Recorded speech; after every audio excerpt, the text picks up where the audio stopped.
I I was struck by an experiment that a professor ran that I read about a couple years ago Yeah. regarding what it was like to be a man as opposed to what it was like to be a woman, Hmm. right? Because in my mind, it's like, oh, we've come so far, right? I'm always thinking, oh, we've come so far. But Sure. I'm a middle-aged white man in the modern United States of America. So ha- have I ever needed to come really far? Like, I don't mean that. I've always needed to come really far. But my point is, I've never been the one that's been on the end of being oppressed. Sure. What I'm trying to say is from with this experiment with this professor, he separated the men and the women in his class. And he said, if you were going to leave here tonight and go to your car, what goes through your mind? What's that experience like? Hmm. And the men were like, I've got to make sure I get my keys. I go to my car, I get in, I drive away. And the women were like, I make sure I have my keys. I make sure I have my whistle. I make sure I have parked underneath a light in the parking lot so that it's a lit area.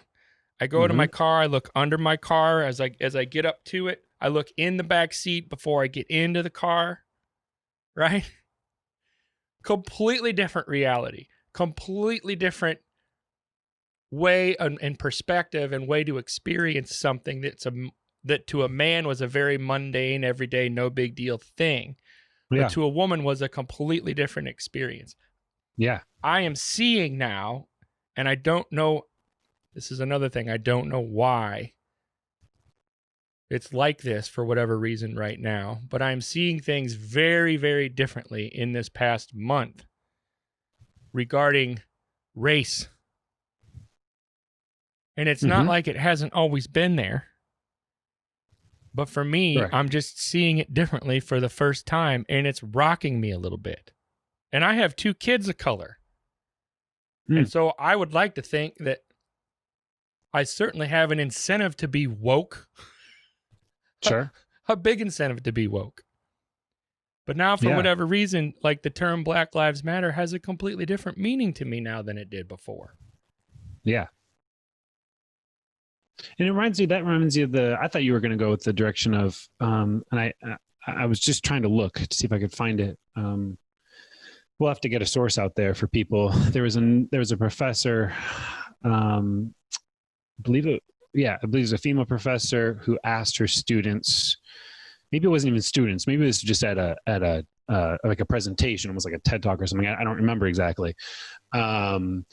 But to ask, her students, everyone in the audience, if they would be okay being treated like a person of color, to go ahead and stand, like if that would be something that they would be okay with.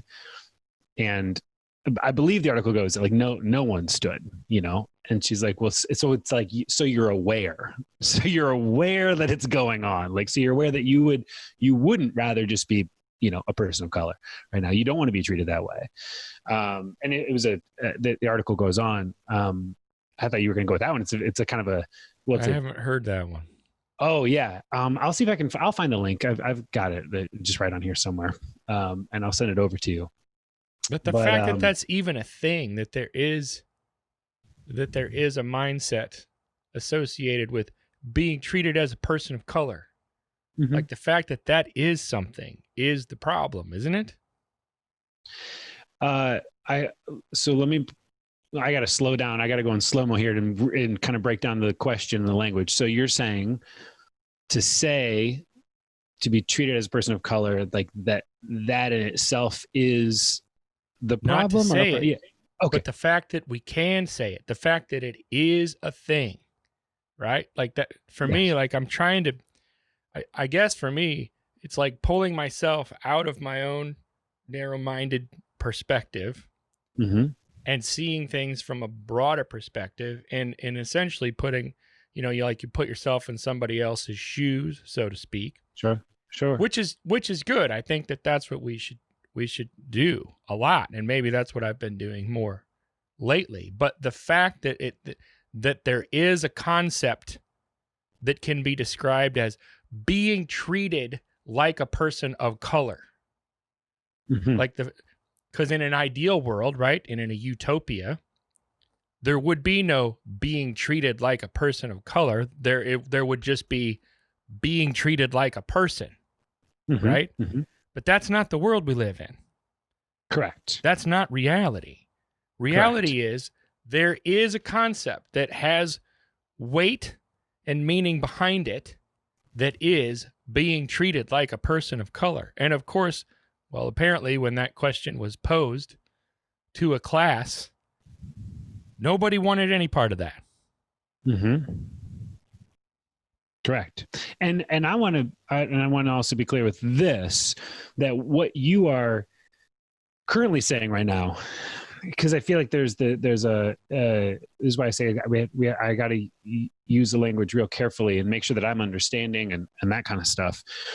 What you're saying is the part that's you're getting caught up on is the being treated as, and then you could fill in the blank. It's like that there is actually a difference in hierarchy for how you be treated based off of XYZ. And what you're not saying is specifically the phrase "all lives matter." And No, just to be clear, right? No. Yes. No. Good. No. I'm just checking in. I'm just checking in is all. Because there's a when we're declaring that, like, yeah, because you're saying there should be equality, correct? Yes.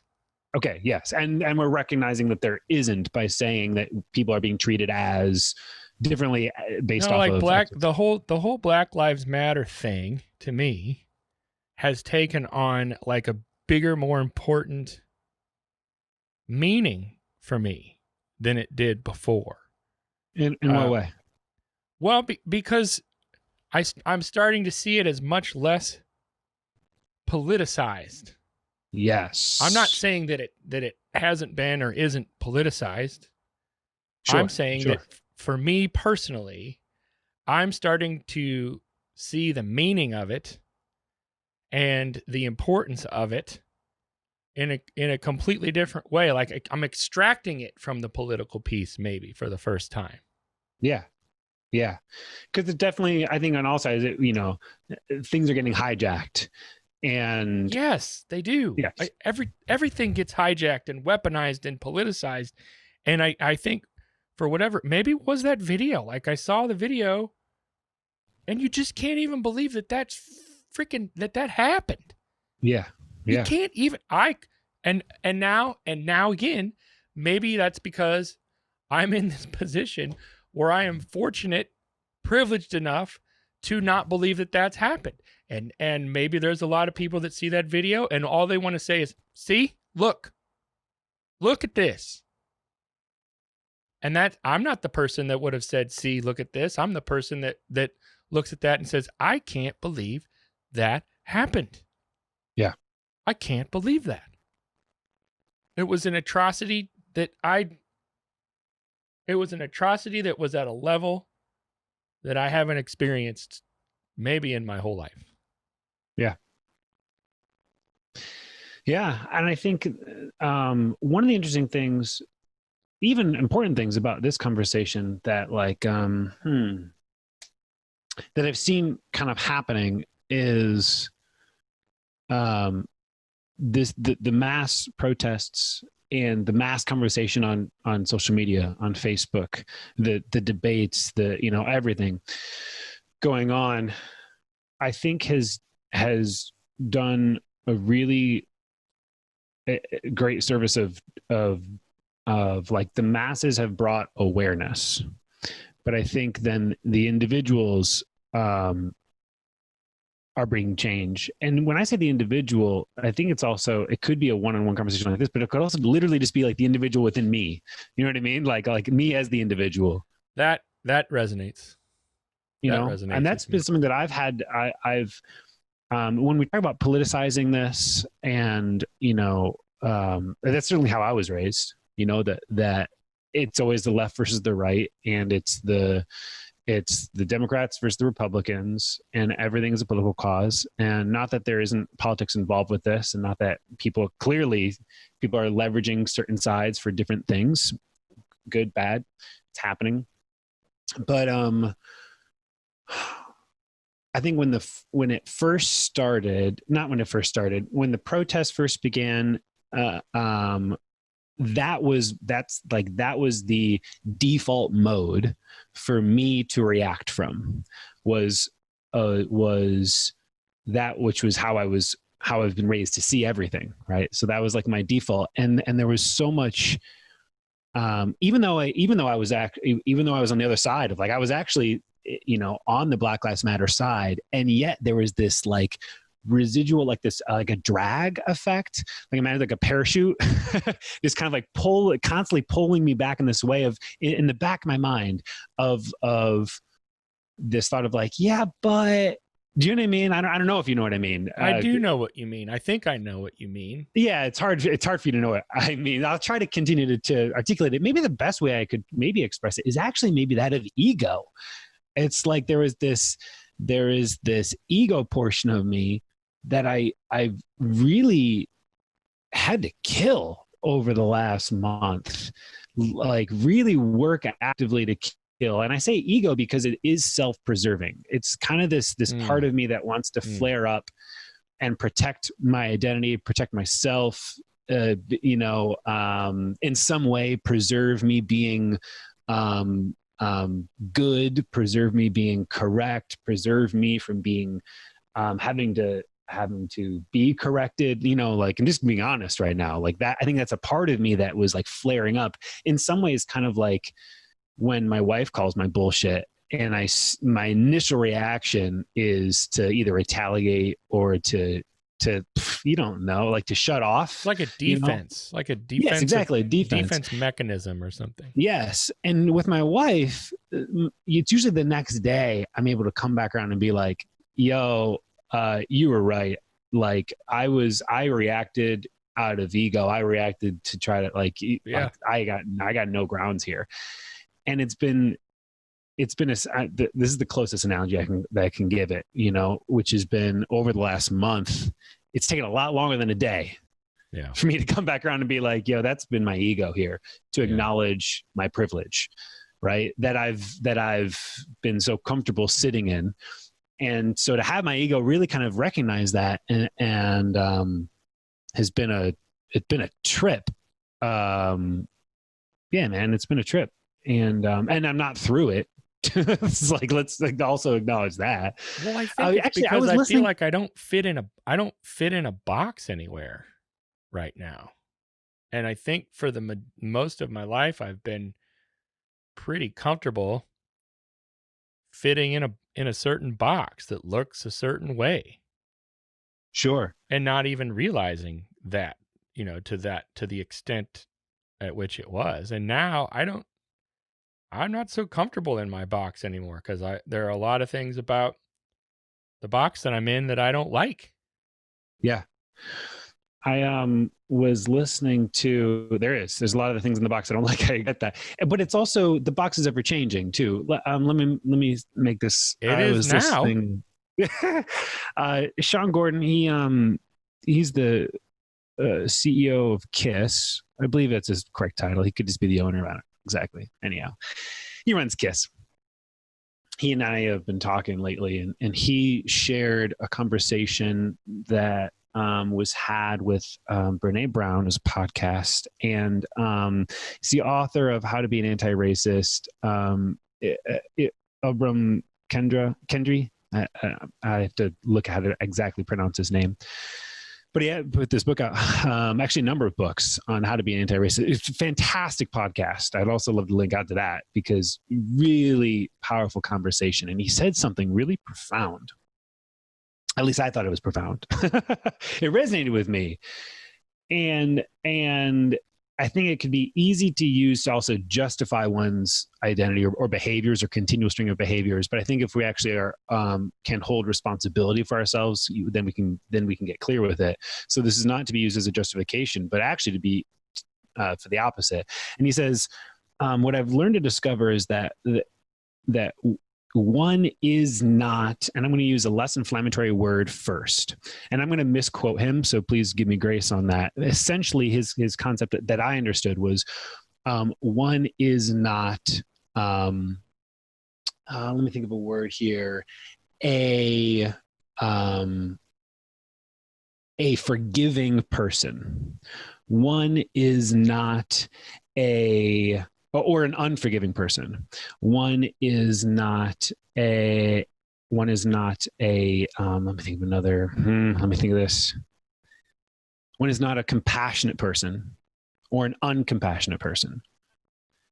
One is moment by moment living their life, moment by moment with compassion or uncompassion, moment by moment choosing to make a forgiving action or an unforgiving action in the words that they say, in the policies that they vote for, in the behaviors that they have. And I use the uninflammatory language intentionally because he goes on to say one is not a racist person, but each thing that comes out of someone's mouth is either racist or anti-racist. Each policy that they choose to vote for or against is either racist or anti-racist. And so it's like, it's less of the identity, the weight of the full identity that like, well, listen, man, you and I, we're not racist. Come on. Well, I think it's easy to then let ourselves off the hook more or less. And he's saying, yeah, sure. But I don't believe that one is either this or that. It's that moment by moment, you're either saying something in that moment of being. Does that make sense what I'm trying to articulate? It does. It doesn't. Maybe in this way. Let me throw. Please something help me find my words here. Well, and see if I'm getting it. We have dealt with my kids it's just happened yesterday with my kids in particular, with lying. And I've known people in my life where I would point my finger, and I've been hurt by them in different ways, where I would say, dude's a liar. Yes. And to label somebody a liar is a big deal in my world. But that's different in that I can't say that I've never lied. I can't say I've never lied, but I would confidently say that I'm not a liar. Mm-hmm. With my kids yesterday, we're dealing with this in that they were having trouble lying about something. They were scared. They were going to be in trouble, and they weren't telling the truth. It was real shifty. Mm-hmm. But I wouldn't label either one of my kids liars. Yes. But I can tell you right now, they lie sometimes. Yes. Can we actually, so that's perfect. And here's another interesting thing. Oh man, which book is this from? I'm also reading the new Jim Crow. Oh yeah. I saw that. I don't think it's on. Okay. I think it's actually from How to Be an Anti-Racist, or maybe it's from the podcast. I'm reading a lot right now. I'm just trying to like be in it. You're absorbing so much. I'm absorbing. Conflated. But also on this point though, one of the interesting things, and I believe it was from Ken D's work, that he says the interesting thing about this conversation that you just said is that people of color have historically been given those titles as a group, whereas white people have been given those titles as or labels as individuals. Okay. And so I don't know if that makes sense. So, is that more of an example of the privilege that we have? Well, yes, exactly. Nailed it. So meaning we get to justify. So like, well, yeah, that white guy, he was a addict, right? Or he had anger issues. He was the individual. You know what I mean? Where then with people of color, this is what I'm probably butchering it. But this is what I took away from what he was trying to express. People of color, largely it's the identity of the group is now, well, they are addicts. They are, I forget the other example that I gave, angry or whatever it may be. And so it's how convenient that we get to kind of like pluck out ourselves, as parse ourselves. Yes, exactly. Yeah. And so it's a lot of justification. Yep. For these things.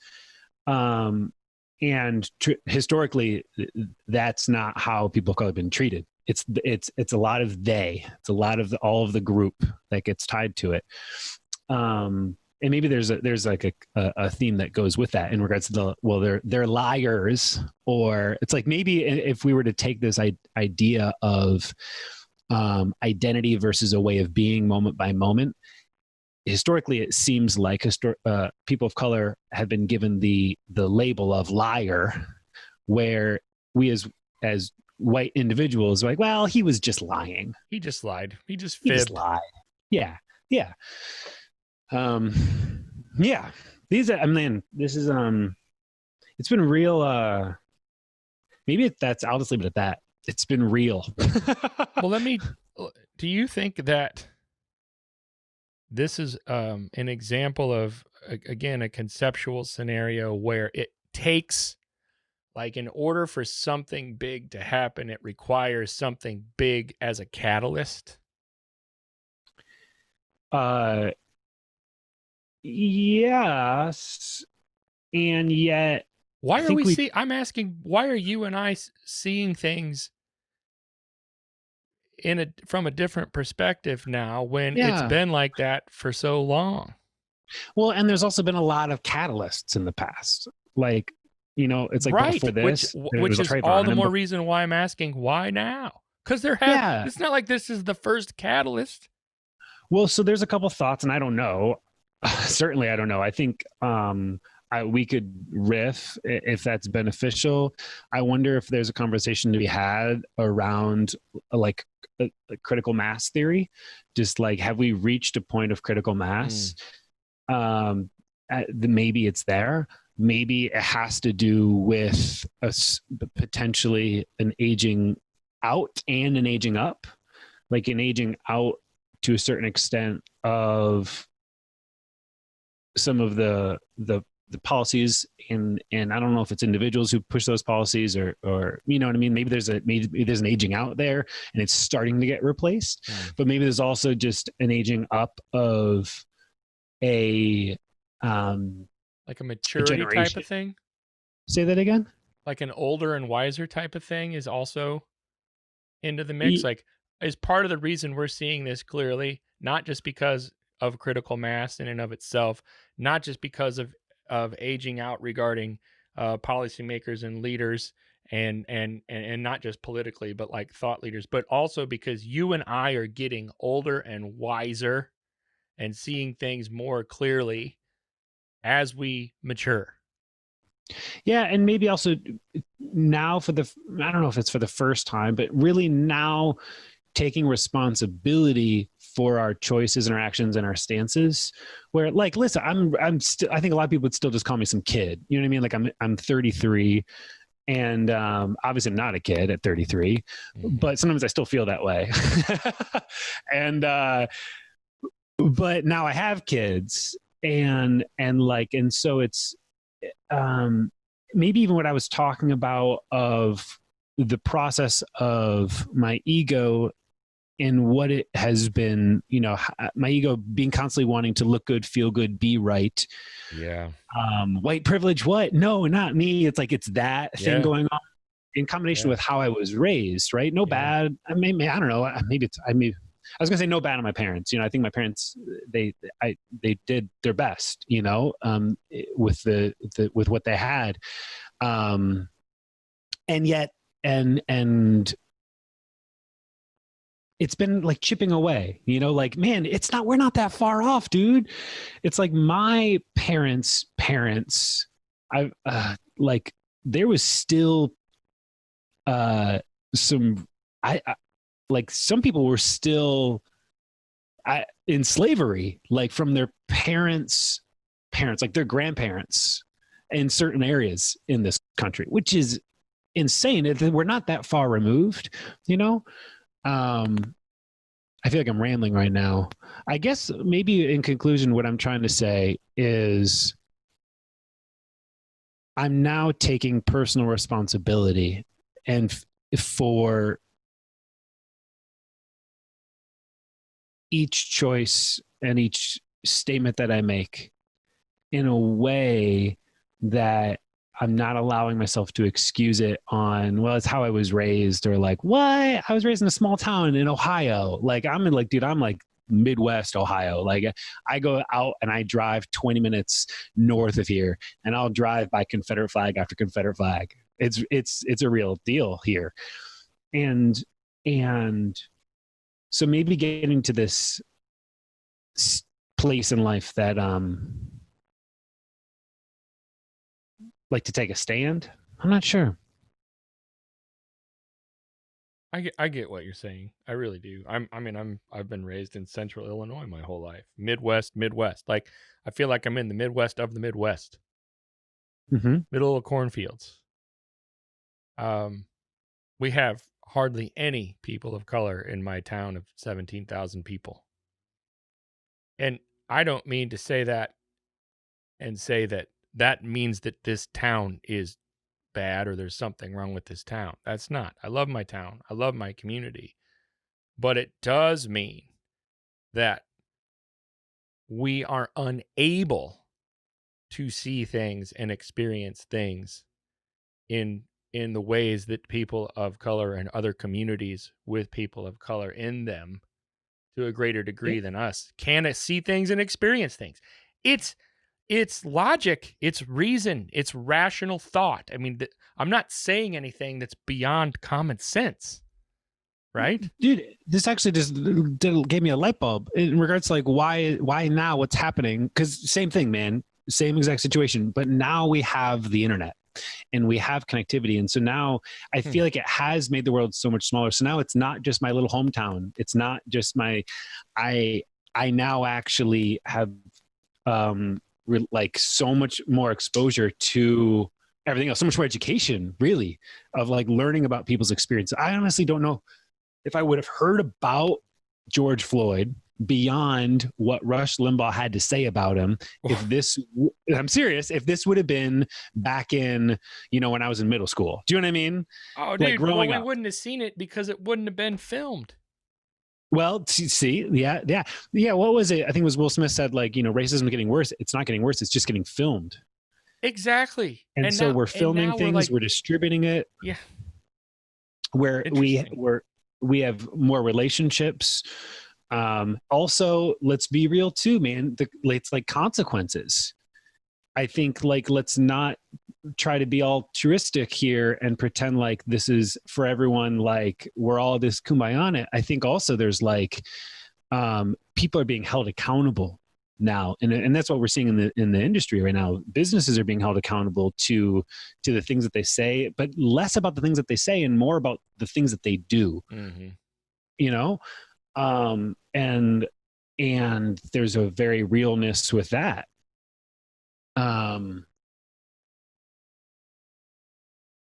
That may start out defensive. I think I'm scared of that piece.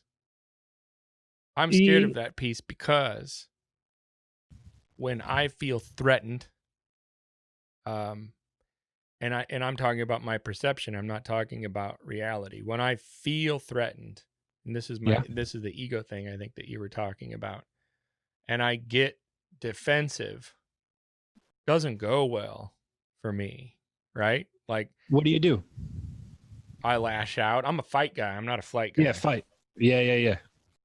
I'm a fight guy. And so when I feel like I'm being attacked, right? When I feel like I am being unjustly attacked or persecuted or whatever it is. I won't say oppressed. I don't know what oppression feels like. But I do know what it feels like to be attacked. And when I feel like I'm attacked, I come right back. Yeah. I'm not a flight guy. I'm a fight guy.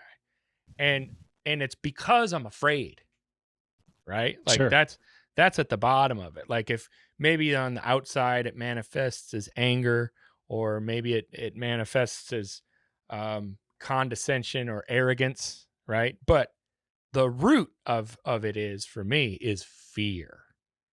And right now, I'm afraid. I feel afraid because I don't want to say the wrong thing. I want to do what's right. But I have this, I feel helpless at the same time because maybe for one of the first times in my life, I have no idea sometimes what the right thing to say or do is. Because Mm-hmm. I've seen, I watch, I get on the socials and I see people saying things, and they'll have this huge swarm of support coming from this side, and they'll have this huge swarm of condemnation coming from the other side about the same comment or about the same word, right? And I feel like, man, that maybe that person should not have said anything. And then I see, well, silence is violence. Mm-hmm. So if you don't say anything, you're going to have a group of people coming at you for that. Mm-hmm. And it freaks me out, and I get nervous, and I Yeah. think I don't even know what to say. I don't Yeah. even and I because I think if I say X, I'm going to have A, B, and C come at me from all different, and part of that's going to be supportive, and part of it's going to be condemning, and part of it's going to be an attack, and part of it's going to Yeah. be lifting me up. Does that make sense? It does. And it's also, it does make sense. And I completely resonate. I feel that. And both groups are And going to call the other group wrong. sure. Both groups are going to say they're wrong for supporting you. They're wrong for attacking you. They're wrong for lifting you up. They're wrong for putting you down. Mm-hmm. It's like, come to my side, come to my side, come to my side. I saw this interesting quadruple Venn diagram that says, I'm sure you've seen that you can be here, Sure. where you say, Sure. where you can say, that was atrocious. That was atrocious.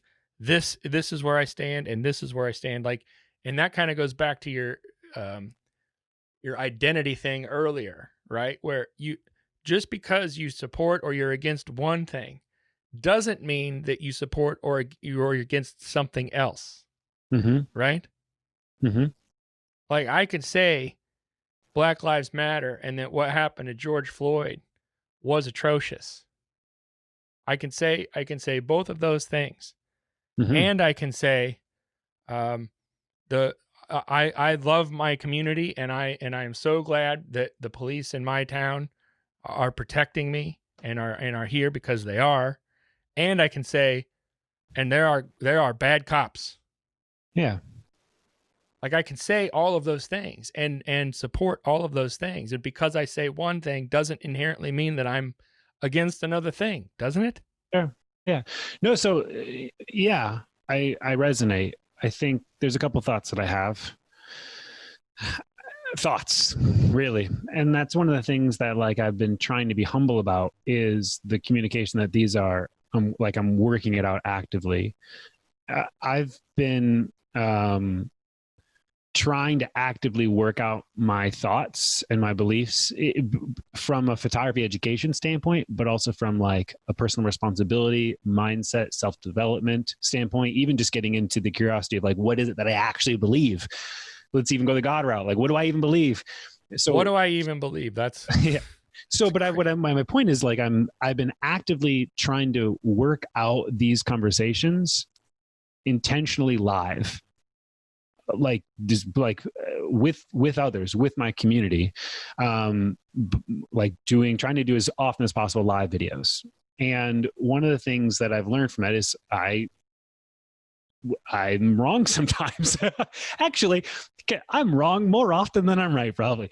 And it reminds me of, and even just mentioning this bloke's name will bring up all kinds of debate and who knows what people would say about that. But so be it. So Jordan Peterson, he has this. There's a particular talk that he gave about it not being safe to speak. That it is never safe to speak. That when you say anything, that it's dangerous. It's drawing attention. It's making a statement. And yet, and it'll bring people telling you that you're ignorant and you're a fool and whatever. And if you can, learn from that, if you can be humble enough to actually listen and to discover and to not retaliate emotionally, that you'll grow as an individual, as a person, and your ideas will become sharpened. And he goes on to say that it's even more dangerous to not speak, because then what are we? We're just a vacuum of our own ego. We're a vacuum of our own thoughts, and just continually being right, looking good, feeling good, in our own little state of complete ignorance. Then your ignorance is bliss, right? And then you're just, he says, you'll die at the end of your life a bloody surf. It's like, you'll just be a fool. It's like and so it's not safe. And I've acknowledged that, I've recognized that. And I believe that when I speak, whenever I say anything, I'm looking to be corrected. I'm actively seeking out, to be refined and to be corrected, from every single person, no matter your age, demographic, whatever it is. And so maybe the correction isn't in the belief itself. Sometimes it's in the belief itself. Sometimes the correction is in how you express that belief, right? Maybe there's something for me to learn in terms of, is it tone? Is it language? You just summed up my entire life. But there's so much about it. Is it from a state and a posture of like, because you could say a single statement, but like your tone, posture, energy, sarcasm. I mean, there's so many things that you could do can change it all. And so maybe I'm looking to be corrected, maybe even in that. If it's a belief that I hold dear and I hold true, and that'll be the hill that I'll die on, for lack of better words. It's not the what, it's the how then? Yeah, the how, the why, the when. To your point of the when, actually, when you the when, because you even said like, well, okay, what about what about supporting my local police force that I really believe in? I've got family members who are on that police force, that kind of stuff. Love it, great, yes. It kind of maybe I'm live thinking this through. It kind of reminds me of like when my kid. And I don't know if I'm going to explain this correctly or not. If my daughter she's 5, if she were to be riding a bike or a scooter, she doesn't ride a bike, her scooter, and she falls, I could, and I don't know, I feel like there's an analogy here that I could go on a lecture about like, well, and I don't know. I feel like there's something there. I need a journal about this. I apologize. If my kids are out riding their bikes, I think this is what you're saying. You correct me if I'm wrong. My kids are out riding their bikes, and my son falls, and he gets hurt, and I go tend to him, and my daughter is looking at me and saying, "But Dad, I'm important too. Can you come and get?" And she wants some attention for this, that, and the other. And my son's bleeding on the ground. I'm going to give him attention then, and for me to look at her and say, "Look, your brother needs my help right now. Your brother needs my attention right now. He's hurt." Right? Mm-hmm. Mm-hmm. I love you too. You're great. But your brother needs me right now. And so I am tending to him. I am giving my time and my efforts and my energy to him. Mm-hmm. That doesn't mean that I don't love my daughter. That doesn't mean that her existence isn't just as valid as his. But it does mean that he needs me right now. Mm-hmm. Right? Correct. Yes. I had never seen it that way before, Ben. I had never considered the Black Lives Movement that way before this. Yes. Was that the analogy you were trying to get at? Something like that? That's great. It's something like that. It was maybe going to be along the lines of a lecture. Yes, by the way, it's that, but it was actually something else in my mind. And I don't know, I haven't worked it out. And this isn't anything that I've read that I'm trying to recall. It's literally me trying to work this out right now. I've seen myself as a parent when something happens to my kid where they get hurt, and then I want to go and lecture them about something. Oh.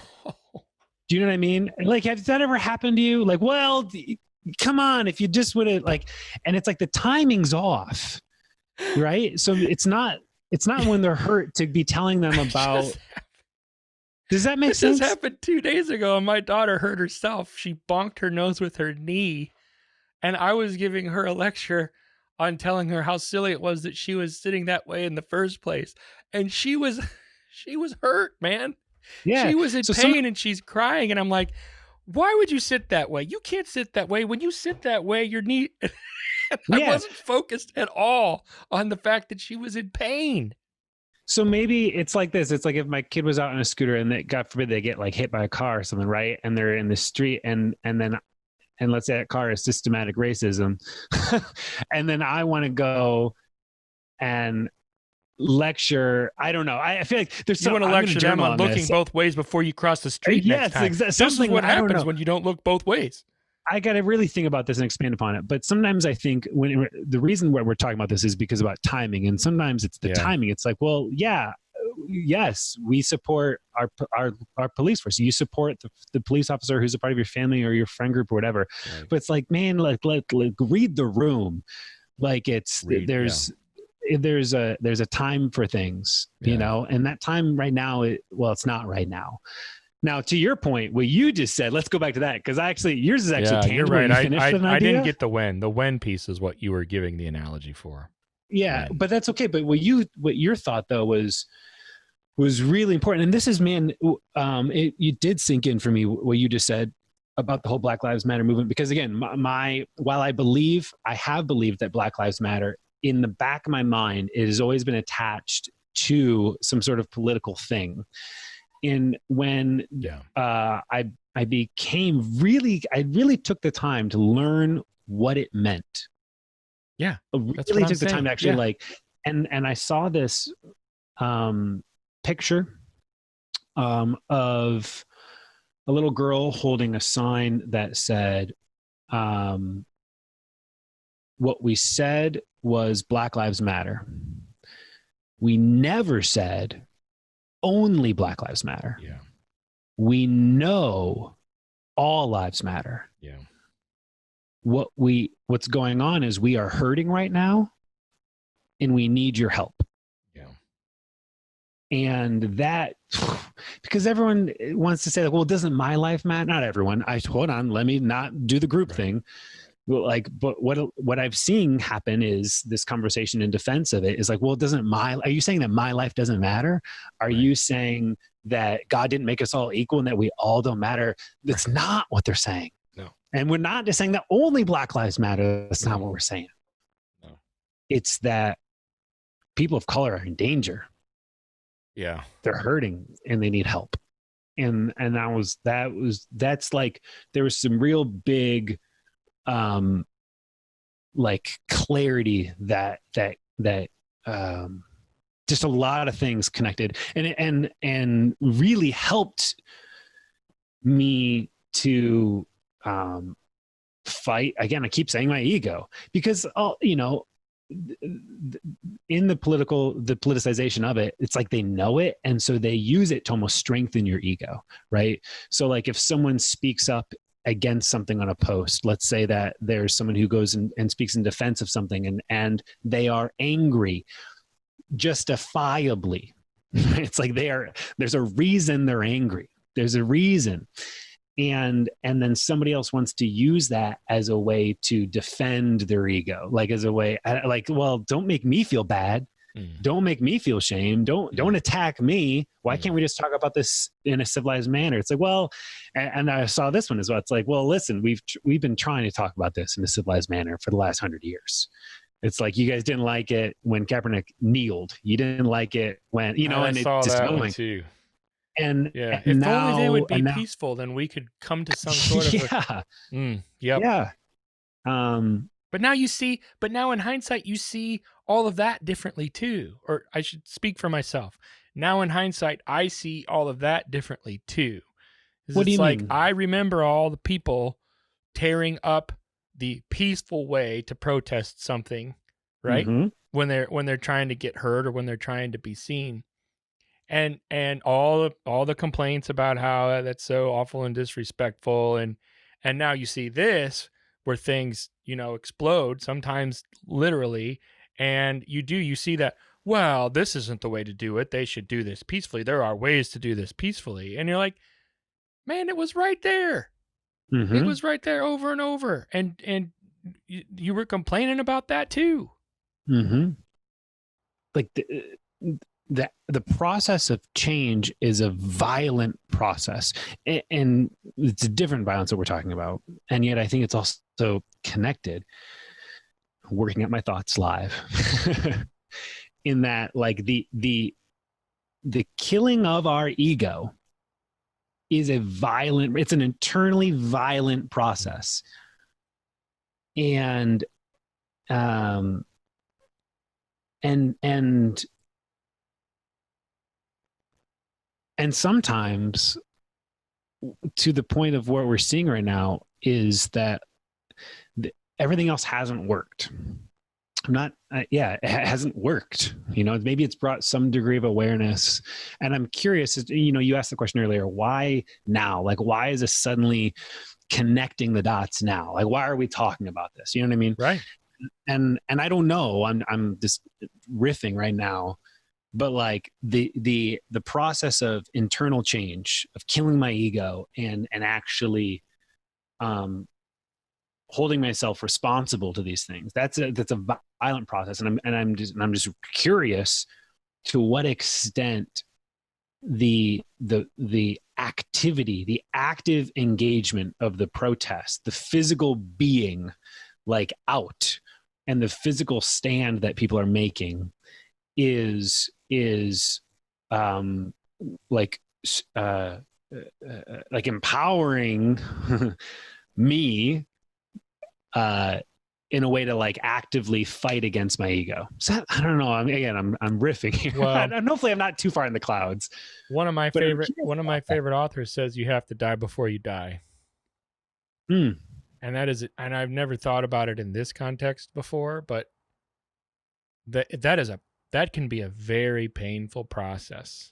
Like like you were talking about, the internal struggle, right? Against, it's kind of against your consciousness and your ego, maybe, like what you're aware of and what's kind of there supporting things underneath all of it, right? Mm-hmm. That's maybe been built and maybe been nurtured throughout your whole life.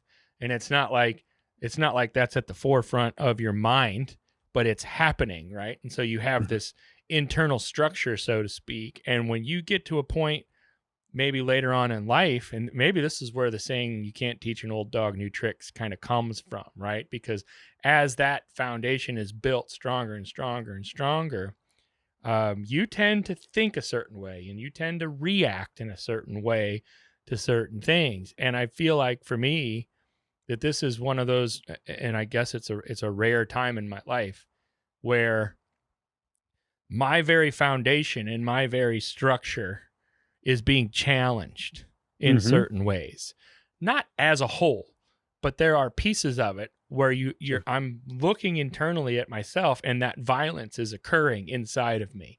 And I think that's one of the reasons why I feel worn out too, because if your defense mechanism is strong enough, you'll shoot that stuff down before it even has a chance to affect you. And that has happened, I'm sure, to me before, but it's not happening right now. There are pieces of me that are relenting. There are pieces of me that are surrendering and submitting to new ways to think and new ways to look at things. And it has been scary and painful, right? To go through that process. Sure. And I don't know, that's you just said the violence internally, and it made me think of that, because that's something that really resonates with me. Is I'm just seeing things differently now. I'm experiencing things differently now than I did before. And part of me is embarrassed and ashamed that I haven't seen things in certain ways before now. And the other part of me is like, okay, but now you are. And so moving forward looks differently now than it would have without this. Yeah.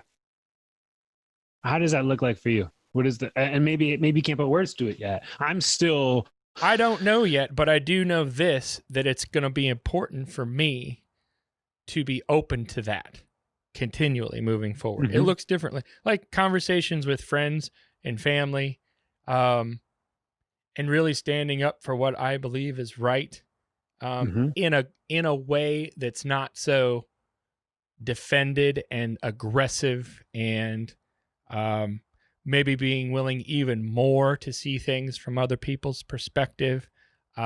Humility is a big piece for me. I need to incorporate humility more. So not just hearing what somebody has to say, but really listening and trying to understand more Mhm. from what it would be like to be in their shoes and their perspective without just coming back with a talking point and saying, yeah, but what about this, this, and this, and like running down your list of things that you're Yeah. prepared with before, like even going into a conversation about things like that. Yeah. Um, Open mind, open heart, I think is a big piece for me, and that is requiring that I die before I die. And that internal structure that internal struggle is real. Hmm. Um, and it's uncomfortable and it's scary and it's painful. And I think it's important and I think it's necessary, and it's not over Yeah. either. Yeah. Well, and for me, it's this. Uh, it's like working it out, maybe like publicly in a way, just like not feeling like I have to have arrived as now a clear, I've got it figured out. I'm here as this, I'm making a, it's like, well, I'm I'm working and I'm wrestling with it. I'm working it now, and I'll continue to work it out, and I will fight, and I'll fight for you, and I'll fight for me, and I'll fight for my kids to like get clear, and not have to wait till I'm like the everything's perfect. I don't know if that makes any sense. And maybe that's why some people are scared to talk, because they feel like they've got to have it figured out. Yeah. They've got to have it right. Yeah. And I know I felt that for sure. And I still, there's still that in me. And yet I see the importance of allowing people, like, okay, so let's talk about like the platform, like I have a platform, I have an audience. Yeah. One of the responsibilities I feel like I have to my audience, and this is when we've started, can I acknowledge this real quick? When we started talking and you said, we're recording, oh, this is already recording, I was like, oh, shit, like what's going, like, do you know what I mean? Like that's going on in my mind.